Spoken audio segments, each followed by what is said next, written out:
News, वास्तविकता वही जो हमने कही। स्वागत है आपका डिजायर न्यूज के आज के एपिसोड में। पहली और बड़ी खबर सामने आ रही है। भारत ने सूर्य के लिए अपना पहला मिशन सफलतापूर्वक लॉन्च किया। जानते हैं पूरी खबर। आदित्य L1 ने शनिवार को भारतीय समय अनुसार 11:50 पर श्रीहरिकोटा के लॉन्च पैड से उड़ान भरी। यह पृथ्वी से 1.5 मिलियन किलोमीटर की दूरी तय करेगा। पृथ्वी सूर्य की दूरी का 1%। भारत की अंतरिक्ष एजेंसी का कहना है कि इसकी दूरी यात्रा करने में 4 महीने लगेंगे। सौर मंडल की सबसे बड़ी वस्तु का अध्ययन करने के लिए भारत के पहले अंतरिक्ष आधारित मिशन का नाम सूर्य के नाम पर रखा गया है। सूर्य के हिंदू देवता जिन्हें आदित्य के नाम से भी जाना जाता है और L1 का अर्थ लैग्रेंज बिंदु 1 है। सूर्य की पृथ्वी के बीच का सटीक स्थान जहां भारतीय अंतरिक्ष यान जा रहा है। यूरोपीय अंतरिक्ष एजेंसी के अनुसार लैग्रेंज बिंदु एक ऐसा स्थान है जहां दो बड़ी वस्तुओं जैसे कि सूर्य और पृथ्वी के गुरुत्वाकर्षण बल एक दूसरे को रद्द कर देते हैं, जिससे एक अंतरिक्ष यान को मंडराने की अनुमति मिलती है। एक बार जब आदित्य L1 इस पार्किंग स्थान पर पहुंच जाएगा तो यह पृथ्वी के समान गति से सूर्य की परिक्रमा करने में सक्षम होगा। इसका मतलब यह है कि उपग्रह को संचालित करने के लिए बहुत कम ईंधन की आवश्यकता होगी। शनिवार की सुबह विस्फोट को देखने के लिए प्रक्षेपण स्थल के पास भारतीय अंतरिक्ष अनुसंधान एजेंसी इसरो द्वारा स्थापित दर्शक दीर्घा में कुछ हजार लोग एकत्रित हुए। इसका राष्ट्रीय टीवी पर सीधा प्रसारण भी किया गया, जहां टिप्पणी कर्मियों ने इसे शानदार लॉन्च बताया। इसरो वैज्ञानिकों ने कहा कि प्रक्षेपण सफल रहा है और इसका प्रदर्शन सामान्य है। अगली खबर सामने आ रही है। गृह मंत्री अमित शाह ने छत्तीसगढ़ में जारी किया आरोप पत्र, कहा करप्शन का हर रिकॉर्ड तोड़ा। जानते हैं पूरी खबर।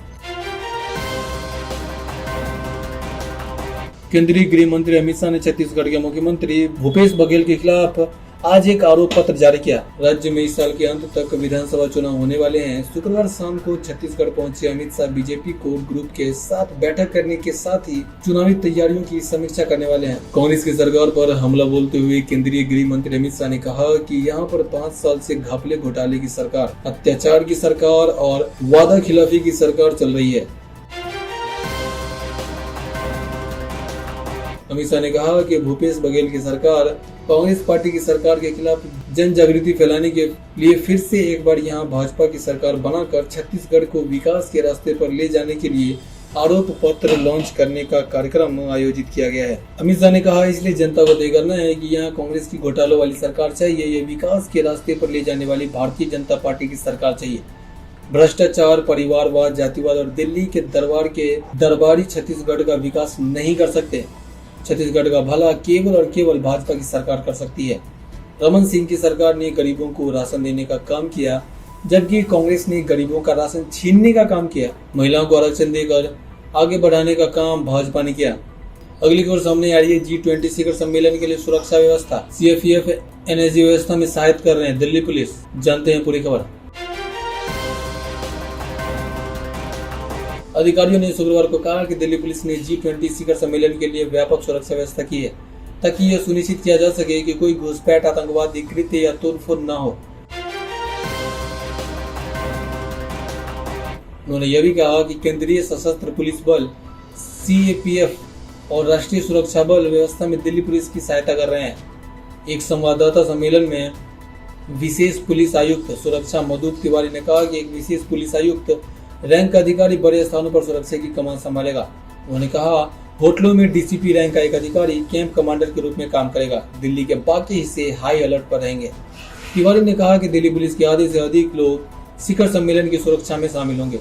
उन्होंने इस बात पर जोर दिया कि आम लोगों को असुविधा न हो, इसकी व्यवस्था की गई है। समूह के वर्तमान अध्यक्ष के रूप में भारत 9 और 10 सितंबर को दिल्ली में G20 शिखर सम्मेलन की मेजबानी करेगा। अगली खबर सामने आ रही है। ड्रीम गर्ल 2 की कामयाबी पर आयुष्मान खुराना का स्टेटमेंट, बोली सक्सेस है स्टारडम की निशानी। जानते हैं पूरी खबर। बॉलीवुड अभिनेता आयुष्मान खुराना ने अंधाधुन, शुभ मंगल, सावधान, बधाइयों और ड्रीम गर्ल जैसी फिल्मों से दर्शकों के दिलों में अपनी एक अलग जगह कायम की है। फिलहाल आयुष्मान अपनी हालिया रिलीज हुई ड्रीम गर्ल 2 की सफलता को एंजॉय कर रहे हैं। यह फिल्म साल 2019 में ड्रीम गर्ल का सीक्वल है। इसके 4 साल बाद ड्रीम गर्ल 2 ने अपने ओपनिंग डे पे ही 10.69 करोड़ रुपए का कलेक्शन किया था, जो अभी तक आयुष्मान की फिल्मों की सबसे बड़ी ओपनिंग भी है। हम पिछले कुछ सालों से इसका इंतजार कर रहे थे। मुझे खुशी है कि माहौल बदल गया है और लोग सिनेमाघरों में वापस आ गए हैं। यह बहुत अच्छा है कि ड्रीम गर्ल 2 भी उसी लहर का हिस्सा है। आयुष्मान ने कहा कि वे कमाई का ज्यादा ध्यान नहीं देते। उन्होंने कहा कि मैं आंकड़ों को लेकर बहुत बुरा हूँ। एक कलाकार के तौर पर मैं ज्यादातर अपने किरदार, स्क्रिप्ट और कहानियों पर ही फोकस करता हूँ। कभी कभी मैं म्यूजिक और एडिटिंग पर भी कुछ इनपुट देता हूँ। इसके बाद मैं सब कुछ मेकर्स पर छोड़ देता हूँ। अभिनेता ने कहा कि लोग मुझे मैसेज में बॉक्स ऑफिस के नंबर्स भी भेजते हैं, लेकिन मैं इसके बारे में ज्यादा नहीं पूछता हूँ। आपके चेहरे से ही बॉक्स ऑफिस के नंबर पता चल जाते हैं। आपको इसे ट्विटर पर खोजने की जरूरत नहीं है। अगली खबर सामने आ रही है। कल से शुरू हो रही है बीजेपी की जन आशीर्वाद यात्रा। आज भोपाल से रवाना होगा रथ। जानते हैं पूरी खबर। भारतीय जनता पार्टी की कल 3 सितंबर से जन आशीर्वाद यात्रा शुरू हो रही है। जन आशीर्वाद यात्रा के लिए विशेष रथ मध्य प्रदेश से आए हैं। इन रथों को आज बीजेपी कार्यालय भोपाल से रवाना किया जाएगा। यह रथ आधुनिक सुविधाओं से लैस है। मध्य प्रदेश की सत्ता में काबिज रहने के लिए बीजेपी 3 सितंबर से जन आशीर्वाद यात्रा निकाल रही है। यह जन आशीर्वाद यात्रा 5 अलग अलग स्थानों से निकाली जाएगी। रथ यात्रा में मुख्यमंत्री शिवराज सिंह चौहान समेत 10 नेता विशेष चेहरा होंगे। फिर इस बार बीजेपी सरकार नारे के साथ ये 5 यात्राएं 18 दिन में 10,000 किलोमीटर का सफर तय करेगी। बीजेपी की जन आशीर्वाद यात्रा में शामिल रहने वाले रथ सर्व सुविधाओं से लैस है। इन रथों को विशेष तौर से हरियाणा और उत्तर प्रदेश में मंगवाया गया है। रथ के अंदर भी खान पान आराम के लिए विशेष सोफे, रथ की छत पर हाइड्रोलिक लिफ्ट लगी है, जिस पर 2-3 नेता खड़े होकर चुनावी सभा को संबोधित करेंगे।